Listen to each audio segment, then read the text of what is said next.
je suis heureux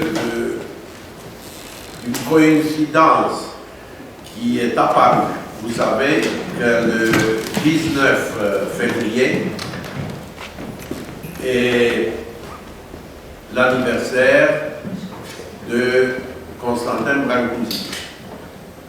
Il est né le 19 février 1876 à Ovica, et donc nous fêtons aujourd'hui 144 ans depuis sa naissance. C'est un heureux hasard. Quand on a fixé la date ensemble pour le 19, c'était en fonction de nos contraintes du calendrier, sans pouvoir s'arrêter sur d'autres considérations. Et voilà qu'on s'est aperçu que ça a très très bien tombé. Et ici, je voudrais également remercier, parce que je me suis rendu compte de cette heureuse coïncidence, grâce à Marina Poulief, que vous connaissez bien, qui nous honore très souvent avec sa présence lors de nos conférences, et surtout qui est très active, une des personnes qui justement envoie et se manifeste, ce qui pour ceux qui s'occupent de la communication est une chose très importante, parce que je vous ai toujours dit que les feedbacks sont extrêmement bienvenus, et d'envoyer simplement sans aucun retour. Alors encore une fois, merci beaucoup Marina. Elle nous a envoyé, je me suis pensé de cette coïncidence, parce qu'elle nous a envoyé l'information, et plus que ça, en fait, le procès verbal de la réunion du 7 mars 1951 de l'Académie roumaine, qui, sous la présidence de Sadoveanu, le célèbre Sadoveanu, à l'époque camarade Sadoveanu, l'Académie roumaine a pris la décision, et il y a une longue liste d'intervenants, des grands noms. Je les cite pour tout hasard. Il s'agit des académiciens Georges Calinescu, Ioru Jordan, Camille Petrescu, Alexandre Rossetti, Alexandre Toma, Georges Oprescu, et la liste peut continuer. Et ils ont pris la décision de refuser l'offre que Brancusi a fait de faire cadeau à la Roumanie d'environ 200 de ses œuvres qui se trouvaient à Paris, et que l'Académie de la République populaire de Roumanie a décidé de refuser avec cet argument que l'œuvre de Brancusi correspond au goût morbide de la société bourgeoise antidémocratique de Roumanie. Et donc, la progressiste Académie de la République populaire ne peut pas descendre au niveau de ces sales bourgeois et accepter cette offre. Avec cette petite parenthèse, je commence par remercier M. Christophe Bayat de proposer cette conférence, qui est une conférence de large ouverture culturelle. Monsieur Bayat, c'est une personnalité, un spécialiste de la communication, je dirais, un homme de culture, qui s'intéresse à beaucoup de choses, de formation littéraire. Il a créé le café littéraire à Julian-Josas, et est un écrivain qui a écrit plusieurs livres, un qui vous a été offert, vous l'avez eu ici, concernant Vera Bull, qui est cette célèbre pianiste qui qui est la mère du seul enfant de Constantin Brune-Couchet. Merci Monsieur Herder, merci à la Maison Roumaine et puis à chaque participant. On va avoir l'occasion de retracer l'itinéraire qui n'était pas écrit d'avance entre deux géants. Et compte tenu des origines géographiques de l'un et de l'autre, quand on voit tout ce qui les séparait, c'est vraiment une rencontre miraculeuse. Alors j'ai prévu, comme pour me tenir face à vous et vous faire la présentation avec les images à l'écran, de faire ça en deux parties, c'est-à-dire je reprends le précédent intervenant de votre conférence qui s'était mis debout pour l'introduction et qui ensuite s'était assis. Alors moi je vais faire l'inverse. Je vais être assis pour l'introduction et debout pour passer les images. Alors rien ne prédisposait à vous raconter cette histoire, à part un atout qui est le fait que nous habitons, ma femme est au dernier rang, vient d'arriver, nous habitons à Jouy-en-Josas. Donc c'est vrai qu'il y avait là la maison où avait vécu Veramour. Et lorsque j'ai été emporté dans cette histoire, et ça continue aujourd'hui, j'avais eu le contact avec John. Mais il restait quand même beaucoup à découvrir. Et il a fallu tirer la pelote. Et tout à l'heure, j'étais dans un café pas très loin, et je reçois un message, petit coucou de Dunedin.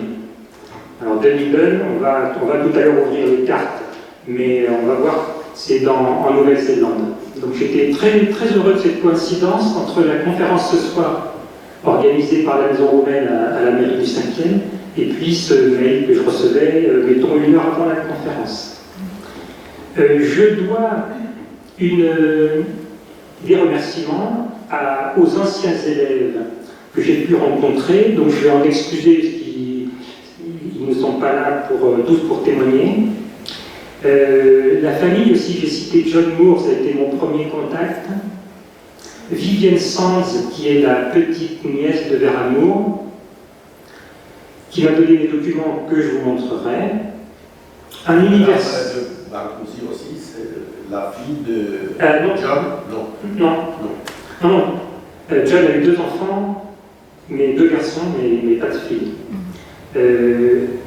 Et on verra d'autres sources au fur et à mesure, je vous les présenterai. Alors ce puzzle de l'histoire qui va amener Veramour à faire une carrière, à rencontrer Brancusi, eh bien, il est à peu près reconstitué, mais, comme l'a très bien dit un néo-zélandais qui rédige pour un journal d'études françaises et qui s'appelle Peter Lowe, toute biographie laisse des questions sans réponse, et de ce point de vue-là, j'ai respecté la loi du genre. Alors rassurez-vous, la famille, donc, en Nouvelle-Zélande, je faisais allusion à la petite nièce, la famille a eu le livre et s'estime tout à fait satisfaite du travail qui a été fait. Alors je disais qu'il allait falloir sortir des cartes. Au total 4, la Nouvelle-Zélande, Londres, la Dordogne, donc une partie française, et une partie encore en France, en Île-de-France, à 20 km de Paris.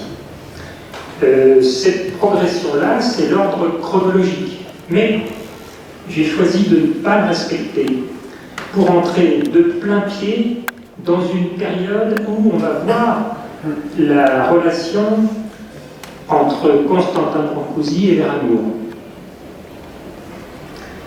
Et cette période-là, c'est la période de la guerre. Alors si tu veux, Didier, passer la diapo suivante. Voilà, je te remercie. Alors, cette diapo raconte beaucoup de choses. C'est la tourelle qui est représentée. J'entends la musique pour le don du sang en bas. On va va essayer d'être attentif quand même, de rester concentré. Alors, à la fin des années 1930, Vera Moore a déjà une belle carrière derrière elle. Elle triomphe même à Paris, la presse parisienne l'encense, et Madame Debussy également. C'est la veuve du compositeur Claude Debussy qui lui écrit pour lui dire son admiration. À la fin des années 30, 1936, 1937, 1939, Vera Moore joue pour la BBC. Tout va bien. Mais examinons d'un peu plus près la diapo. Il y a plusieurs scènes qui sont représentées. Alors, au milieu, encadré par les images, vous avez un bout de correspondance entre Vera Moore et Constantin Brancusi. On va y revenir. Ensuite, l'image qui est à gauche sur l'écran, c'est une peinture de Marie-Thérèse Sigaud qui représente un paysage de Touraine, avec une fenêtre donnant sur un cours d'eau. Cette représentation m'intéressait parce qu'elle collait avec les descriptions que j'avais de la maison qu'avait eue Vera Moore, une maison de vacances, de villégiature, quand elle passait un séjour en France. À droite, vous avez un tableau d'une femme peintre dont nous reparlerons, qui s'appelle Winifred Nicholson. Et elle a été dans la maison de Vera Moore, en Touraine, en Indre-et-Loire plus précisément. Donc, vous avez à peu près un paysage, vous pouvez vous représenter le paysage, que Vera Moore avait sous ses fenêtres. Ensuite, pourquoi l'œuf? C'est un clin d'œil à la forme ovoïde tant appréciée de Constantin Brancusi, et par-dessus, vous avez la menace que représente l'Allemagne nazie en guerre à ce moment-là avec l'Angleterre, et c'est à peu près tout, puisque la France allait rapidement signer un armistice. En ce qui concerne Constantin Brancusi, retrouvons-le dans son atelier Un passeron sain. C'est un extrait du livre, quelques lignes simplement. La musculature de ses avant-bras témoigne de son travail. Ses doigts sont jaunis par le tabac. Son visage dessine un ovale blanc, entre des cheveux grisonnants et une longue barbe, fleurie et ondulée. Sur quelques poils, de fines particules de poussière ont élu domicile. Ses lunettes, ses sabots, mais aussi son chien, sont à leur place dans la maison. Et on trouverait aussi dans cette maison ses cigarettes, ses sculptures et le café, dont il faisait grand usage.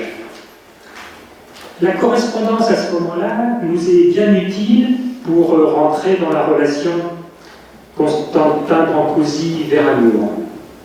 Ce sont des lettres qui sont expédiées depuis la maison que vous avez eue tout à l'heure. On l'appelle l'Alou, qui vient du vieux français l'alouette. Vera Moore séjourne en 1939 dans cette chaumière et elle va régulièrement adresser des lettres à son très cher ami, à son très cher Brancusi. Exemple, 26 novembre 1939. Donc on va voir le point de bascule au moment où la guerre arrive et se rapproche de son domicile. Pour l'instant, novembre 1939, elle travaille son piano, se promène à bicyclette, fait comme tout le monde ses commissions, les paysans lui donnent du lait, des œufs, des poulets. Elle pêche dans le Cher et monte elle-même ses lignes. Elle assiste aux vendanges et pense à garder quelques bouteilles pour son ami Brancusi et elle signe la lettre « Love to you ». 30 avril 1940. mon très cher ami, et suivent des sujets domestiques tels que les travaux d'un maçon qui vient poser une fenêtre. On a les dimensions de la fenêtre, on a aussi les dimensions de la chambre, tout simplement en lisant ses courriers. La chambre faisait 5 mètres carrés. Elle a vu un piano à Tours, et il avait 40 ans d'âge, mais il lui paraissait sympathique. Aussitôt, elle écrit à la banque pour la permission. Tout change le 8 mai 1940, lorsque, il faut penser à l'aigle que vous aviez tout à l'heure avec la croix gammée suspendue au-dessus de l'œuf, eh bien, l'aigle va lâcher la croix. Véramour écrit « Je voudrais des nouvelles de vous. Impossible pour moi d'aller à Paris en ce moment. » Mai 1940, la Luftwaffe survole le territoire que nous avons eu tout à l'heure à l'écran. Les bombes tombent à 10 km de sa maison, Amboise et pilonnée, et donc la vie paisible qu'elle décrivait dans ses lettres est bien terminée. La suite se passe en Dordogne, dans le Périgord. Je vous lis intégralement la lettre suivante. J'espère que vous êtes très bien chez vous à Paris.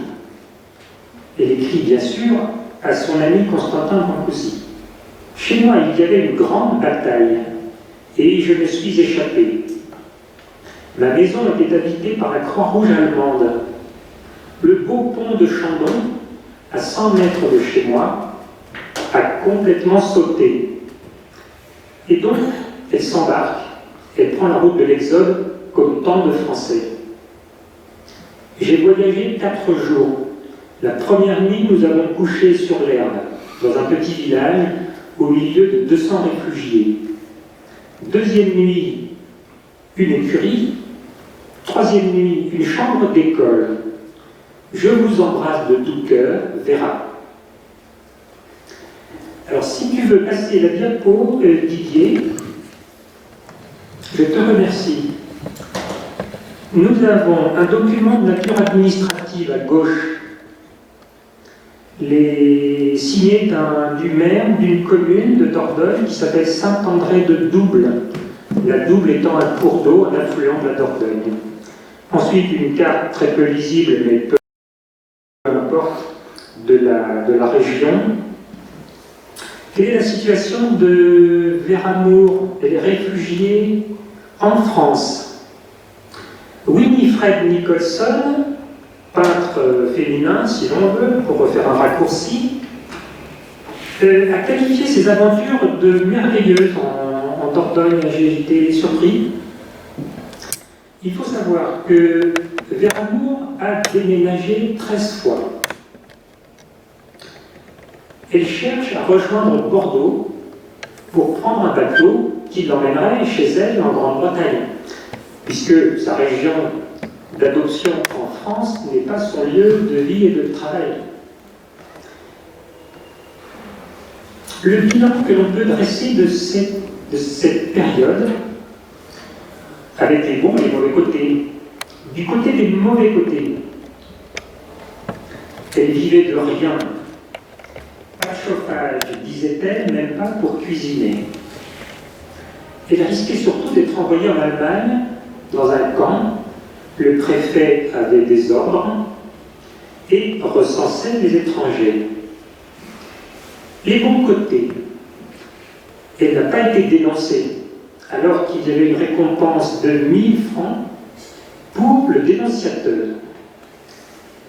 Et côté piano, elle ne reste pas inactive, elle travaille une difficile partition de Mozart, vraiment joyeuse et légère, dit-elle, écrite à la fin de sa vie, le lit de Mozart. Les Allemands ne sont jamais venus la prendre. Autrement dit, c'est la victoire du courage. Elle est avec son... Alors on va voir ça sur un document vraiment de nature administrative. C'est un recensement des étrangers d'une autre commune, hein, il a déménagé 13 fois, donc tout à l'heure vous aviez Saint-André-de-Double, là c'est la commune de Ribérac. Si l'on regarde, on va découvrir qu'elle est de confession protestante. Il y a évidemment le jour de son arrivée, on lui demande si elle avait les moyens de subvenir à ses moyens. Je pense que c'était plutôt subvenir à ses besoins, mais sur le document, on est marqué subvenir à ses moyens. Elle a répondu oui, il a répondu j'ai les moyens. Ensuite, il faut lire la ligne sans se tromper, parce qu'il y a pas mal de réfugiés. Nombre d'enfants de moins de 15 ans, 1. Et oui, c'est John dont parlait tout à l'heure, M. Herléa. Et elle est arrivée, Vera Joséphine Moore, anglaise, protestante, profession musicienne, et elle est arrivée le 27 octobre 1940. Voilà pour cette partie-là. La guerre est finie, mais les Allemands sont partis, Vera Moore va revenir en Touraine, mais va-t-elle retrouver son agent, ses contrats, ses concerts? Non, c'est fini. Le rideau est tombé et elle ne vivra jamais plus comme avant. Il est temps pour nous de découvrir cette partie, cette carrière, et Didier, avec ta complicité, nous allons rentrer dans ces années de formation avec son enfance et ses professeurs.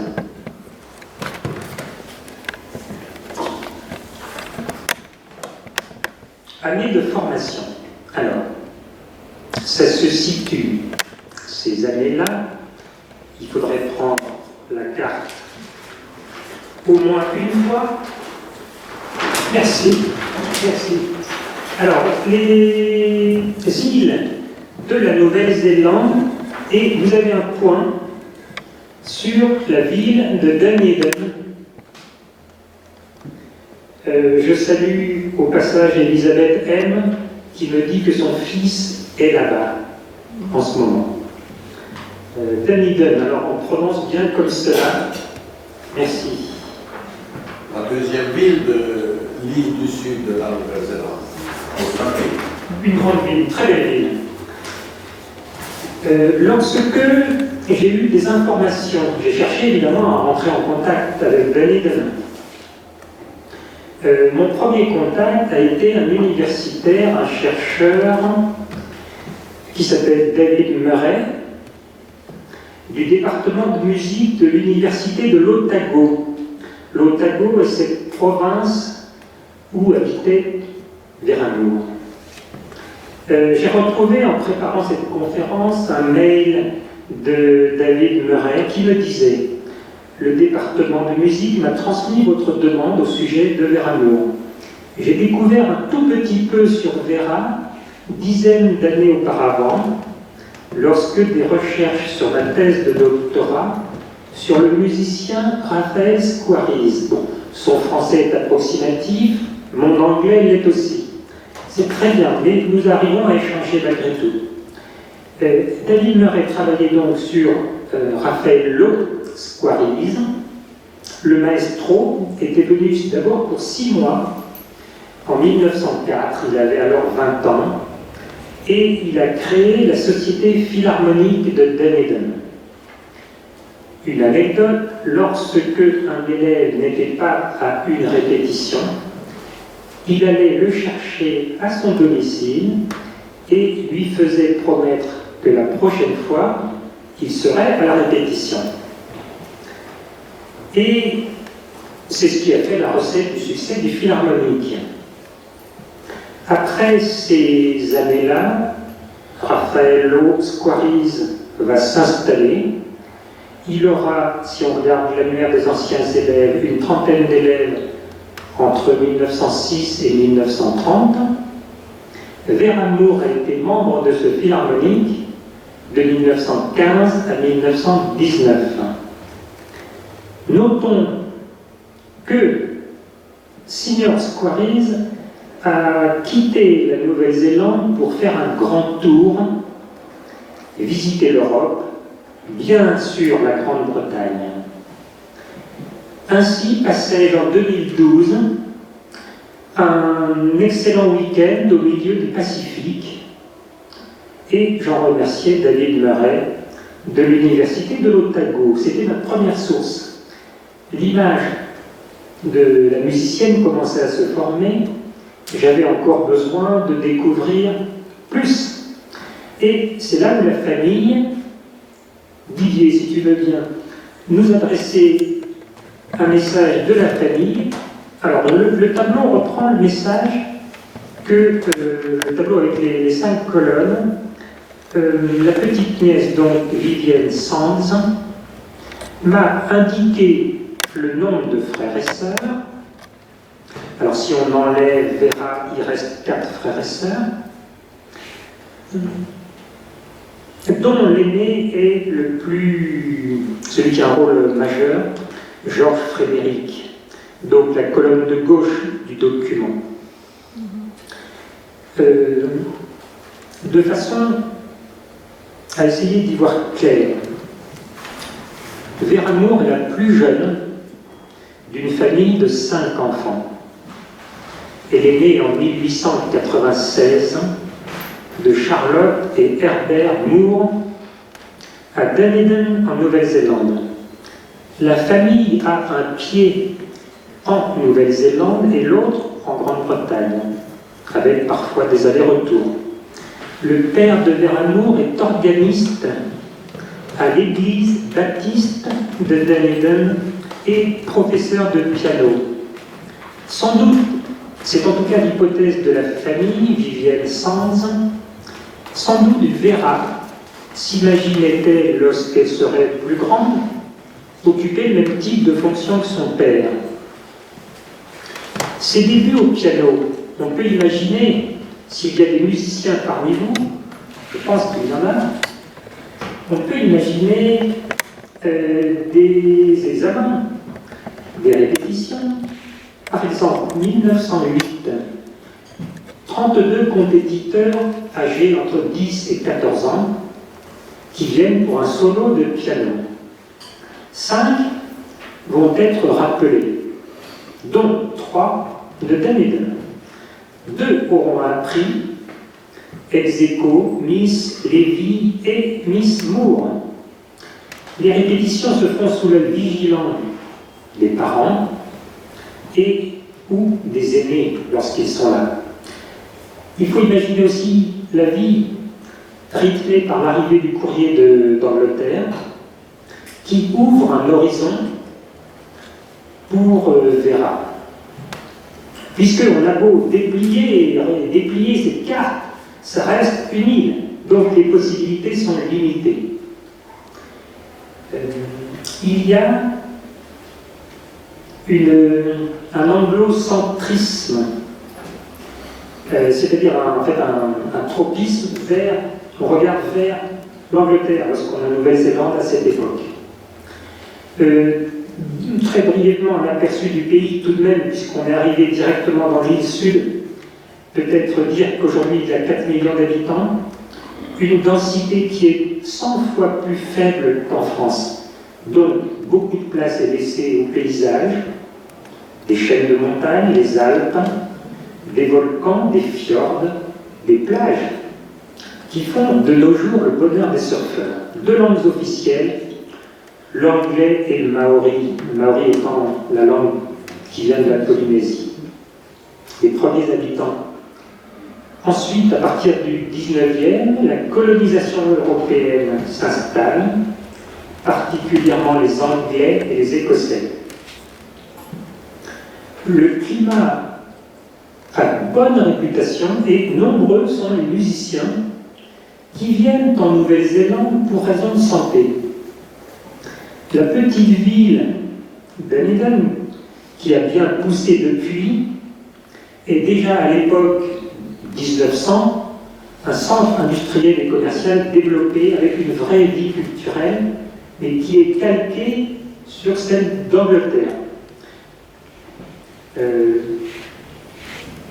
La population croît extrêmement rapidement, le nombre de professeurs de musique encore plus, à tel point que quelqu'un a pu dire qu'il y avait un piano dans chaque maison et un professeur dans chaque rue. La colonie britannique va devenir un dominion, donc quasi indépendante, en 1907. Si tu veux, Didier, passer la diapo, je ne te remercierai jamais assez. Nous continuons avec les années de formation, abordons les professeurs. Le premier d'entre eux, chronologiquement, ça a été son frère, aîné George Frédéric, dont on a parlé tout à l'heure. Veramour va le rejoindre en 1920. Dans le document tout à l'heure, le tableau 4-5 colonnes, il était dit dans la colonne de droite Veramour qu'elle avait été chaperonnée par sa mère lorsqu'elle est venue en Grande-Bretagne. Donc sa mère a fait le voyage avec elle. Et Vivienne Sand disait aussi que parmi tous les enfants de la famille, l'accent avait été mis sur les garçons aînés et sur Veramour, la cadette, avec une éducation très resserrée autour de la musique. Et elle disait de mémoire que de ce fait, elle avait une certaine fragilité, du fait de ce cocon familial. D'où le chaperonnage. Le caractère anglais qui plaît bien en Nouvelle-Zélande se traduit dans le choix des examens, des partitions pour les examens, et même les jurés viennent parfois d'Angleterre. C'était le cas de George Frédéric Moore, qui faisait le voyage. Il appartenait à un groupe qu'on appelle un board en anglais, un board d'examinateurs, venu pour vérifier que les musiciens dans l'Empire se travaillaient selon le modèle anglais. Et en retour, il y avait donc des musiciens qui partaient de Nouvelle-Zélande en Angleterre, mais lorsqu'ils revenaient, ils semaient à leur tour la bonne petite graine anglaise sur le gazon néo-zélandais. Et les idées musicales britanniques se répandaient ainsi. Donc Veramour se retrouve avec son frère comme professeur. Pas facile. D'ailleurs, le conflit va rapidement arriver. D'après Vivienne Sands, elle s'ennuyait avec son frère. C'est pour ça qu'à l'écran, vous avez non pas le frère, mais un autre professeur, Léonard Boric. Elle va se retrouver à suivre son enseignement. Qui est Léonard Boric, nouveau professeur de Miss Moore? C'est un compositeur anglais et musicien accompli.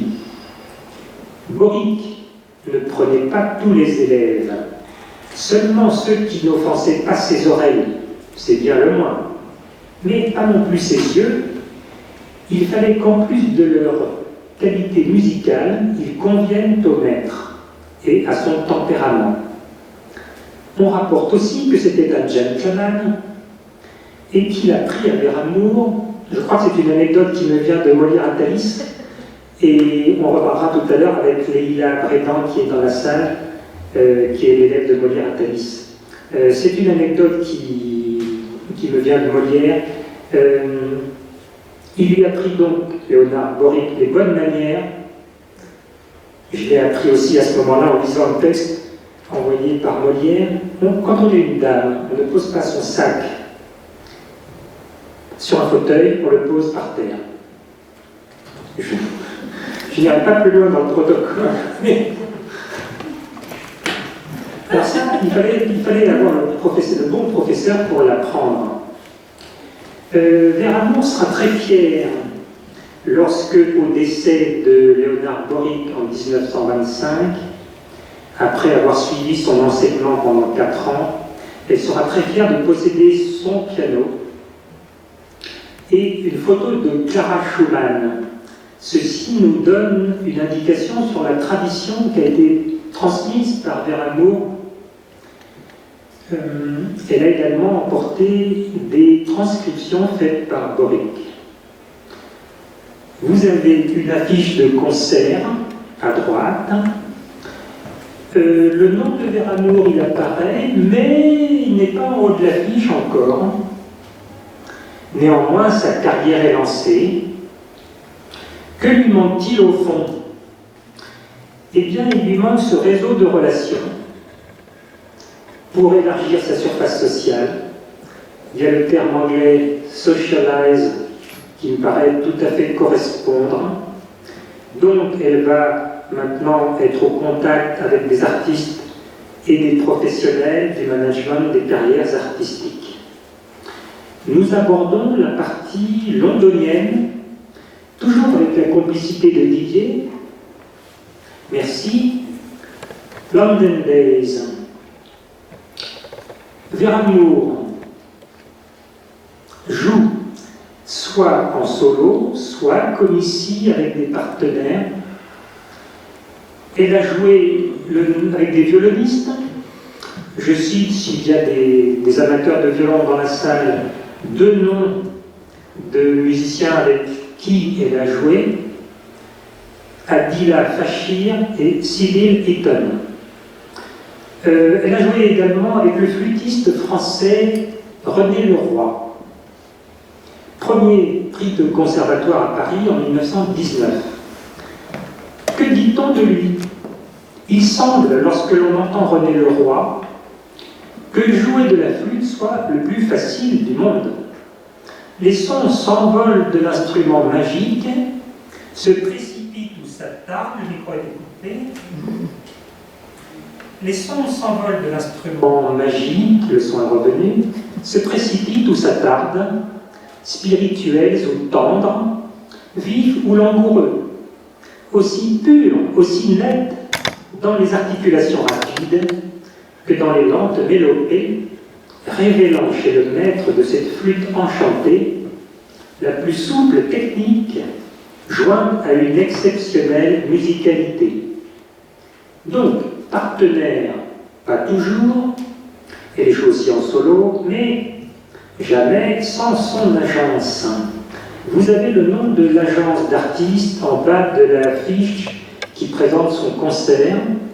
Alors, quand on est placé en fond de salle, c'est difficile de lire le nom de Hibbs & Tillett. Mais c'est bien le nom de l'agence qui la programme. Cette agence est située à Londres, pas très loin de Buckingham Palace, plus précisément du côté de Hyde Park, et très proche, quelques centaines de mètres, de la salle qui s'appelle Wigmore Hall, qui tient son nom de la rue dans laquelle elle est située, Wigmore Street. Tous ceux qui veulent une carrière à Londres et ont besoin de sécurité financière connaissent Hibbs & Tillett. Sur cette agence, je vous conseille, ça a fait partie de ma documentation, comme le livre de Doina Lenny a fait partie de ma documentation pour le versant Constantin Brancusi, je vous conseille le livre The Rise and Fall of a Musical Empire. Continuons avec les rencontres. London Days, deuxième partie. Didier, si tu veux envoyer la diapo, je te remercie. C'est la période qui va nous intéresser particulièrement, c'est des rencontres qui vont avoir lieu, les rencontres décisives. Il faudrait citer Hélène Sutherland, une mécène, des artistes, on a évoqué Winifred Nicholson. Il y a une relation également dont il faut parler. Vous savez que c'est avec les rencontres qu'on finalise les projets. Il faut parler de Jim Head, qui était l'assistant du conservateur, curateur, disent les Anglais, de la Tate Gallery. En 1922, lui, plus simplement, se présente comme l'ami des artistes. Il a un goût pour l'art contemporain. Et vous voyez où je veux en venir avec l'art contemporain européen. Jim Head a ce goût-là, qui va lui coûter cher, car s'il n'avait pas eu aussi mauvais caractère, et s'il n'avait pas insisté autant pour faire rentrer l'avant-garde dans les musées, il aurait peut-être eu le titre de directeur à la fin de sa vie, à la Tate Gallery.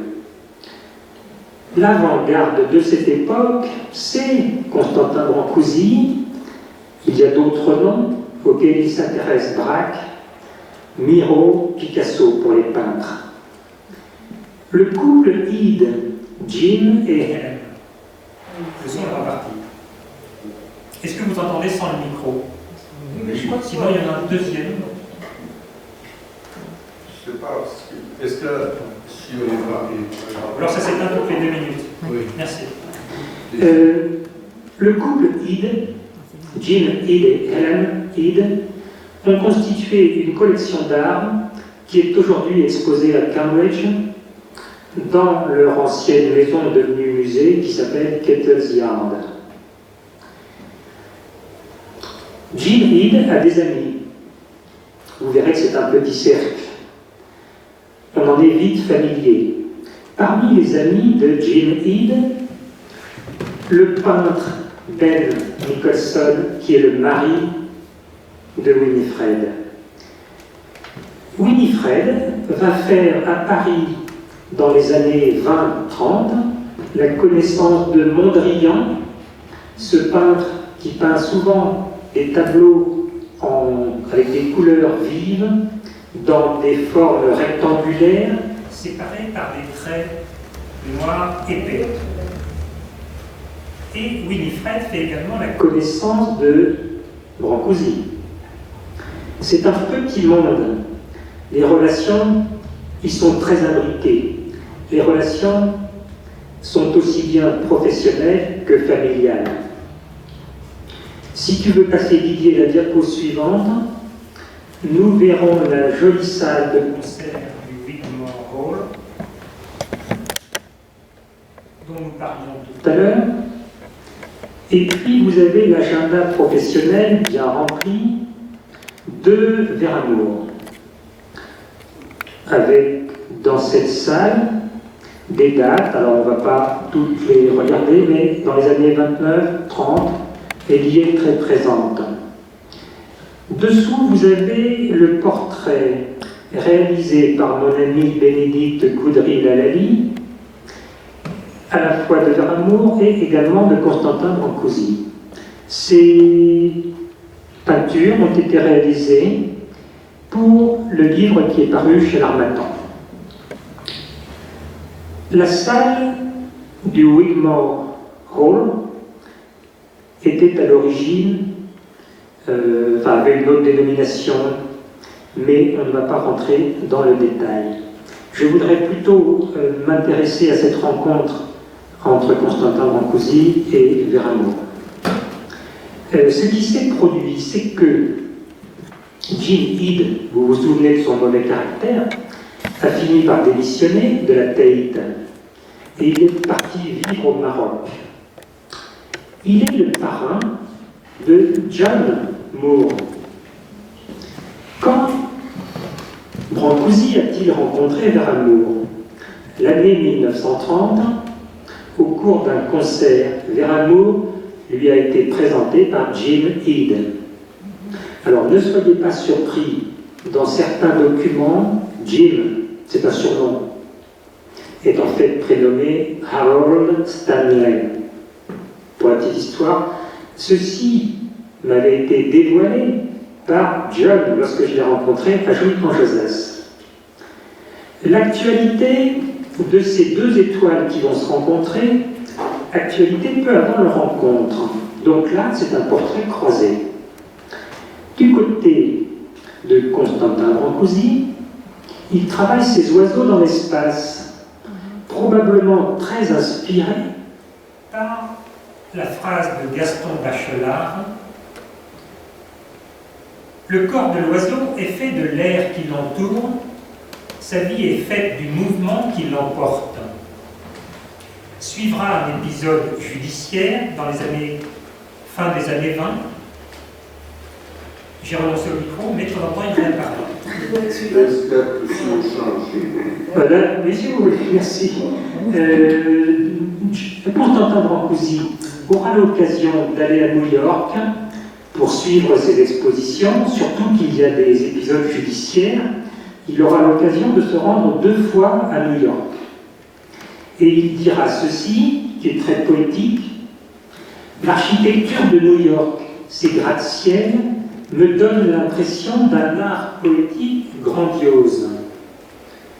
En tout cas, cet épisode judiciaire, vous savez, ces sculptures ont été refusées à la douane, on ne savait pas si c'était réellement de l'art. Cet épisode va aider sa réputation à s'envoler. Une commande va lui venir d'Inde, il va se rendre en Inde, précisément avec des oiseaux dans l'espace. 3, qui était destiné à une œuvre monument, avec un trait d'union entre les deux, mais le projet ne se réalisera pas. C'est dans son pays natal, alors là, le nom de la ville, je vous laisserai peut-être le prononcer, qu'il réalisera cet ensemble composé de 3 monuments: la table du silence, la porte du baiser, la colonne sans fin. Alors moi, je le prononcerai Tabu-You, mais... C'est assez... Bon, merci. J'ai mon brevet. Abordons la partie que j'ai intitulée « Lumière du soir ». Cette partie prend son nom de l'ouvrage de Marcel Arlan. Que vient-il faire ici? Marcel Arlan est un auteur auquel je me suis intéressé et c'est une partie de mon travail. Donc, Lumière du soir, parce que c'est la fin de la vie de Vera Moore, même si elle va encore avoir une longue carrière à ce moment-là. Lumière du soir, c'est aussi la plus belle. Vera Moore va habiter Paris, 119 rue de l'Ouest, 14e arrondissement. Ce qui fait dire à Jane Addams, une ancienne élève, « My teacher in Paris ». Alors Jane Addams a un site que je vous recommande, qui doit s'appeler à peu près Jane Addams WordPress, quelque chose comme ça. Il est très riche, et on se renvoie l'un l'autre des informations. Donc je fais atterrir sur le site des informations qui proviennent d'elle et réciproquement. En 1957, Vera Moore va apprendre le décès de Constantin Brancusi le 16 mars, alors qu'il avait 81 ans. C'est l'année suivante, 58, que Vera Moore arrive à jouer en Josas. Et elle arrive dans une propriété face à la maison Léon Blum. Une propriété qui est suffisamment grande pour que 2 maisons y contiennent. L'une fait le double de l'autre. Il y a dans cette propriété un jardin et les 2 maisons sont situées du même côté. Donc le jardin d'un côté, les 2 maisons de l'autre. Dans cette maison, Vera Moore va y planter un cyprès pour la naissance de son petit-fils, Thomas. Il y a un puits au fond du jardin. Alors on y arrive dans cette maison, jouer en Josas, et il y a quelques jours, nous échangions avec Molière Atalis, l'un de ses anciens élèves, et il me demandait, il se souvenait de l'arrêt de bus qui dessert la maison où il allait prendre des cours, et il me disait, est-ce qu'il y a toujours la mare? Parce que là, le bus s'arrête à une station qui s'appelle Les Mets, ça c'est le quartier, Les Mets-la Mare. Alors je suis passé devant cet après-midi, j'ai fait attention, oui, Molière, il y a toujours la mare. Dans cette grande propriété, il y a la famille de John, qui a donc ses enfants avec lui, et puis de l'autre côté, il y a Vera Moore qui donne ses cours, qui reçoit ses élèves. l'espace devait être bien délimité. Veramour n'aimait pas voir le travail de bricolage de John. Donc il lui demandait de recouvrir ses travaux en cours. En 1980, donc ça fait longtemps déjà, ça fait 20 ans que Veramour n'est plus apparu en public. En 1980, les occupants des maisons, des deux maisons, vont switcher en anglicisme, ils vont échanger leur maison. Donc Veramour va occuper la plus petite et John va être bien content avec sa famille d'être dans la grande. 1984, il y a une visite que reçoit Veramour qui vient de loin. Rappelez-vous la carte de Nouvelle-Zélande. Oui, c'est un Néo-Zélandais qui vient la rencontrer. Il est passé également par Toulouse, parce qu'il avait des travaux à faire de ce côté-là. Il a longuement sollicité Veramour, qui était malade, pour savoir quand il pourrait la rencontrer. Elle va lui accorder un grand entretien. Il en tirera un texte qui s'appelle A Meeting with Veramour.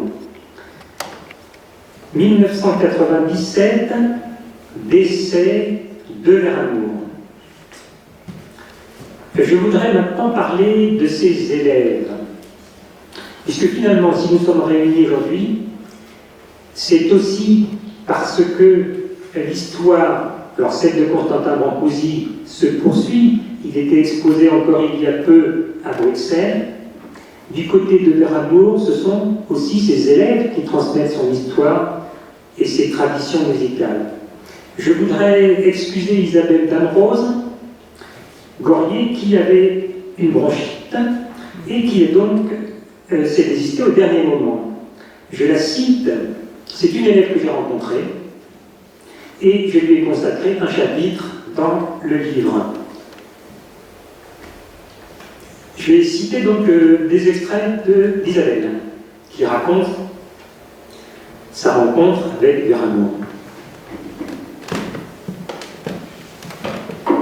J'ai connu Vera en 1977 à peu près. Vera n'acceptait pas tous les élèves, c'était au feeling, ce qui nous rappelle Léonard Boric. J'allais la voir tous les samedis matin pendant 1 heure.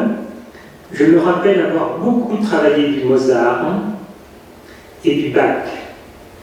Très peu de romantique. Les cours n'étaient pas du tout académiques. L'enseignement était basé sur des images poétiques. Et je me souviens de cette image qu'elle avait utilisée lorsque sa main devait se lever du clavier et ça devait être l'envol de l'oiseau. Voilà les images poétiques que utilisait Veramour. Alors, si tu veux, Didier, nous passer le diapo, je te remercie. Les élèves, alors je vais les citer. Jane Addams, nous en avons parlé tout à l'heure. Isabelle Damrose également. Il est temps de parler de Pierre Alain-Bolanda. C'est le plus titré d'entre eux. Nous allons avoir tout à l'heure une diapo. Sachez que j'ai mis beaucoup d'informations sur le site Les Amis de Veramour, tout attaché. Lorsqu'il y a des commentaires, je les fais atterrir. Lorsqu'il y a des articles, etc., je les mets sur ce site-là. Didier, si tu veux, pour la suite, voilà, les portraits d'élèves. Alors, le plus titré d'entre eux, parce qu'il a obtenu, lorsqu'il avait 20 ans, le prix de la reine Elisabeth de Belgique. Lorsqu'il a été interviewé le lendemain à la radio-télévision belge francophone, RTBF, il est apparu comme un illuminé. Et cette étiquette lui est restée collée. Pourquoi illuminé? Parce qu'il a dit qu'il savait qu'il allait gagner.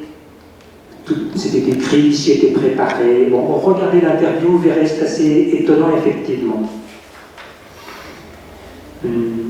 Concernant Monsieur Pierre-Alain Volonda, il enseigne à Montmorency, au conservatoire, et de temps en temps, là j'ai trouvé un stage auquel il participait pour donner une masterclass, classe de maître en bon français.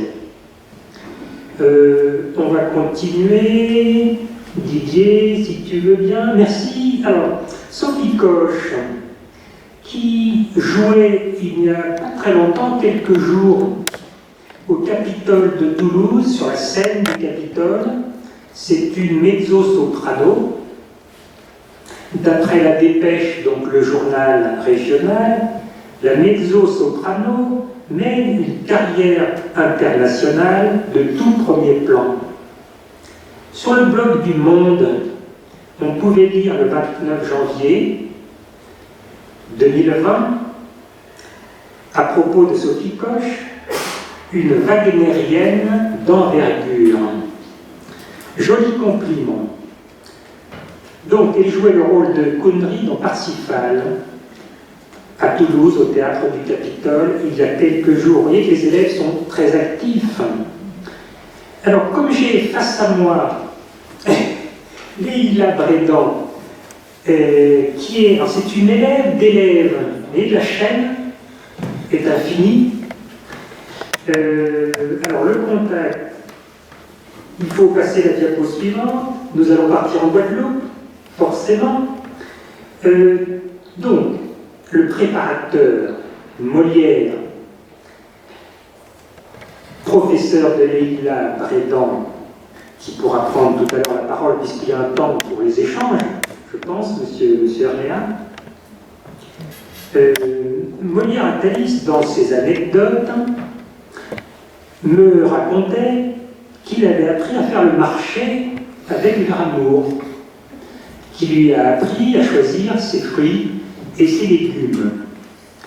Plus sérieusement, moi j'ai connu Molière à Paris, mais il est reparti ensuite en Guadeloupe. C'est un passionné d'opéra. Il posséderait, mais alors là, il faudrait vérifier auprès de lui, des enregistrements. Il est question d'enregistrements de Debussy, Chopin, etc. Je le laisserai le jour venu, le moment venu, nous dire s'il a des choses intéressantes à nous communiquer. Nous le voyons plein écran au piano alors qu'il est en train de faire travailler la chanteuse lyrique Leïla Brédan. Et sur la photo de droite, il est avec une cantatrice. Donc il est au travail. Cette cantatrice s'appelle Marjorie Murray-Mott. Merci Molière pour ce témoignage et d'avoir envoyé l'invitation à Leïla qui est bien présente. Que dit Leïla de son maître de chant, régleur de voix? Son enseignement a été juste et très complet. Il m'a préparé mentalement et vocalement pour mener une carrière de chanteuse lyrique. Une anecdote, toujours sous la plume de Molière. Il raconte que Veramour avait une tête de Constantin Brancusi. Et elle a donné cette tête au musée Kettle's Yard, Cambridge, pour ne pas attirer l'attention, elle a transporté dans un sac plastique, en train puis en bateau, cette sculpture. En conclusion, j'espère que vous en savez un peu plus sur la compagne de Brancusi. En ce qui concerne les enregistrements, c'est souvent la question qui revient. Il y en a, oui, mais sur support magnétique, qui ont donc une durée de vie limitée. Et là, je vais citer le petit-fils, Thomas Moore, que j'ai rencontré, qui a dit qu'il essaye de transférer ses œuvres pour qu'elles touchent encore un public et qu'elles ne soient pas altérées. Il essaye de les transférer sur support numérique. Je vous invite à venir à Jouy en Josas, voir la maison, même si c'est un lieu privé. Vous aurez face à face la maison de Léon Blum et la maison où a vécu la famille Moore, Vera Moore, John Moore, le petit-fils, etc. Vous aurez également le cimetière où vous pourrez aller voir la tombe de Vera Joséphine Moore et John Constantine Moore. Ces tombes sont faciles à trouver dans le canton A, c'est-à-dire le premier à gauche quand vous entrez. Et comme repère, vous avez 5 petites marches qui donnent sur un souterrain qui est souvent envahi par l'eau. Si vous voyez ce souterrain, vous êtes tout près. Et je suis à vos dispositions, Monsieur Orléans, pour la suite, puisque je pense qu'il y aura un temps d'échange. Et je serai très heureux que ceux qui ont un témoignage à apporter puissent le faire à leur tour. Merci, Monsieur Orléans.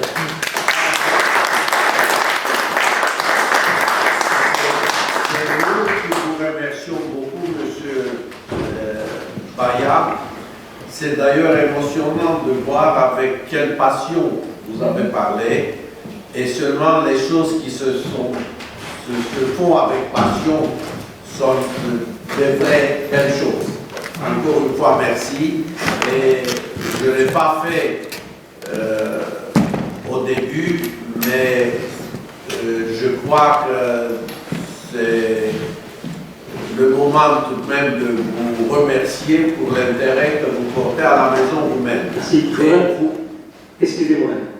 Oui, je vous en prie. Je voulais remercier Didier Sellier qui m'a aidé beaucoup pour que la séance se passe pour le mieux, pour le confort de chacun. Justement, je me préparais de remercier M. Didier pour la contribution de ça. Mais auparavant, j'ai voulu justement rappeler un petit peu votre découverte de notre association et la manière dont on se rencontrait. Et parfois, le hasard fait bien les choses. Monsieur Bayard nous a découvert sur l'Internet en regardant la conférence de Madame Lémy sur Brancusi. Et à ce moment-là, on est rentré à moi, ça remonte déjà un an, plus d'un an.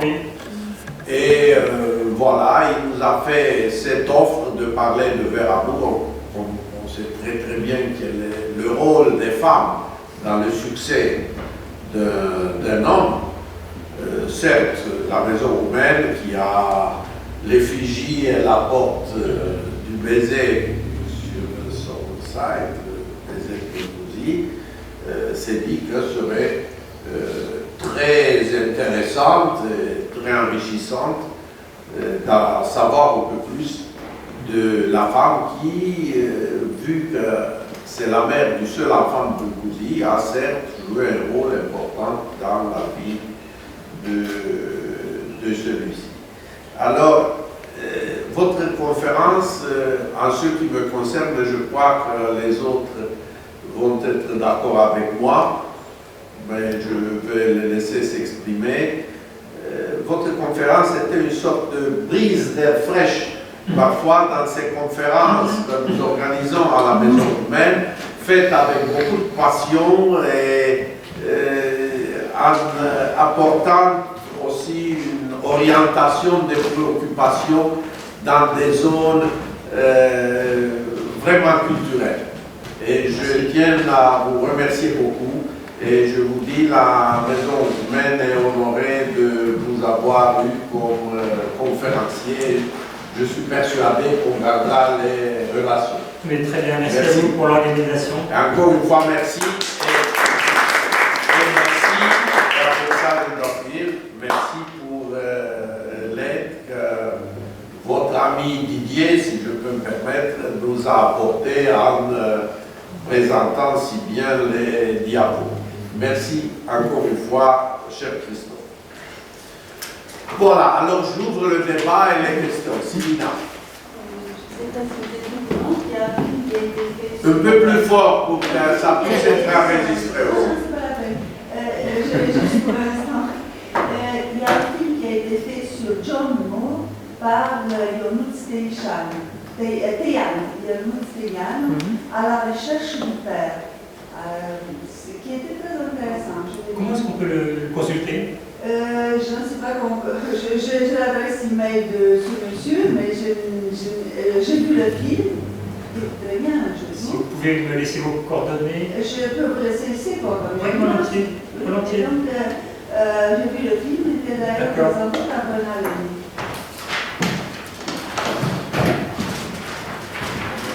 Merci. Il était très bien. Il y avait beaucoup d'entretiens avec John Moore, ils parlaient ensemble dans son jardin, après aussi dans Roumanie, chez la famille de la musique. D'ailleurs, ainsi que il n'a jamais répondu. C'est ça, il n'a pas Il y a même une lettre qu'il avait trouvée où il a lui demandé de le garder pendant un mois ou quelque chose comme ça. Il avait déjà 16-17 ans maintenant. Il s'occupe de lui et il a touché dans le fait. C'est ça que j'ai compris. Il a mis au bras de place et tout. Par contre, apparemment, les recherches de l'ADN ont démontré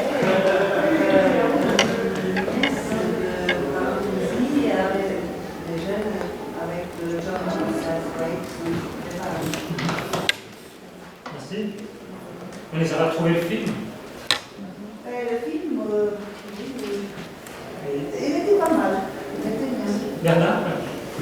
Est-ce qu'on connaît les préférences de Vera Moore parmi les compositeurs qu'elle aimait jouer? On a un peu parlé. Alors moi je ne suis pas musicien, je suis enquêteur, mais je ne suis pas musicien. Donc, pas forcément le mieux placé. Moi j'ai des partitions, enfin pas des partitions, pardon, des programmes. Si on regarde sur les programmes, on trouve, on a cité Debussy, Ravel, ce sont les deux premiers qui me viennent. Et parler aussi de Bach, de Mozart. Je possède des coupures de presse que John m'avait données. Il a commencé comme ça, en me donnant des press cuttings. Et John avait un contact à la fois facile et difficile, puisqu'il me disait toujours, lorsqu'il fera beau, on s'installera dans le jardin et on regardera les documents. Mais il me répétait ça finalement, chaque fois que j'allais le voir. Et tout pas beau. Alors il me donnait quand même, hein, mais c'était pas une goutte. Ah, ça m'incitait à revenir. Et puis surtout, ça me rendait curieux. Donc, quelle réponse je pourrais faire?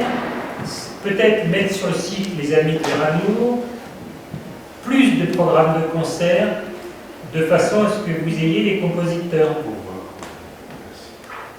C'est possible, c'est possible. Et peut-être aussi une de ses élèves pourrait nous en parler de manière aussi.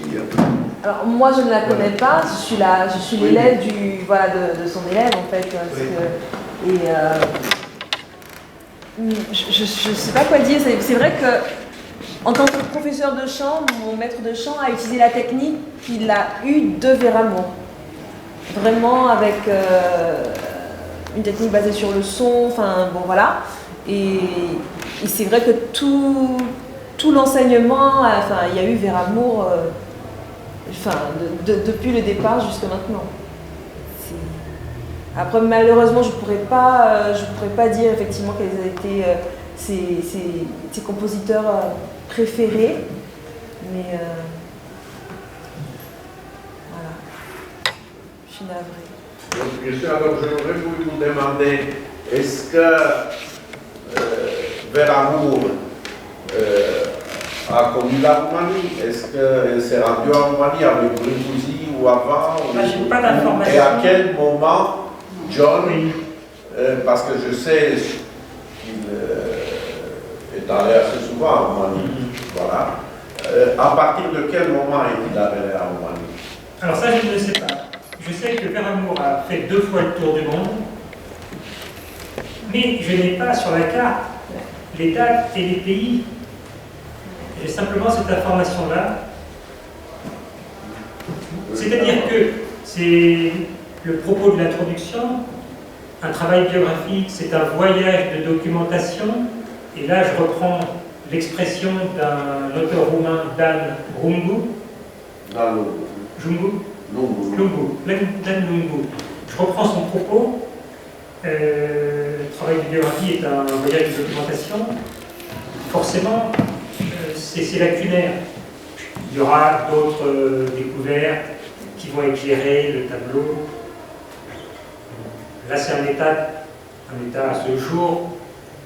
Peut-être un jour encore grâce à vous, parce qu'on avait parlé, on espérait peut-être que John Moore pourrait éventuellement vous accompagner et être présent lors de cette conférence. Ça sera peut-être à une autre occasion, de toute façon officiellement. Pardon, de Thomas, petit-fils. Thomas, excusez-moi, je voulais parler de Thomas. Donc, non, de Thomas, bien entendu. Alors, je pense que le sujet est riche. Voilà, et donc... on pourra aussi imaginer un concert hommage. Les pistes sont ouvertes à la fiche. Dans le film, je montrais que John a essayé de démontrer qu'il était le fils de Constantin Pouzy, mais finalement, l'État français ne l'a pas aidé parce que c'est pas du point de vue argent, il aurait hérité de son père. Et son petit-fils Thomas aussi, il a montré qu'il aimait quand il voyait les ventes aux enchères des œuvres de son grand-père. Parce que lui, il avait pas d'argent.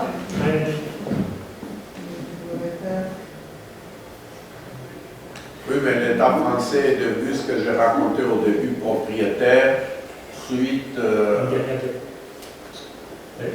Voilà. Et alors, ma question pour vous bien préciser, parce que je fais cette conclusion, je voulais vous demander, Thomas, à partir de quel moment, ça vous le savez, depuis quel moment il est allé en Roumanie Non. Avec Thomas, on a simplement été ensemble sur la tombe, et il m'a proposé de refaire une visite de la maison.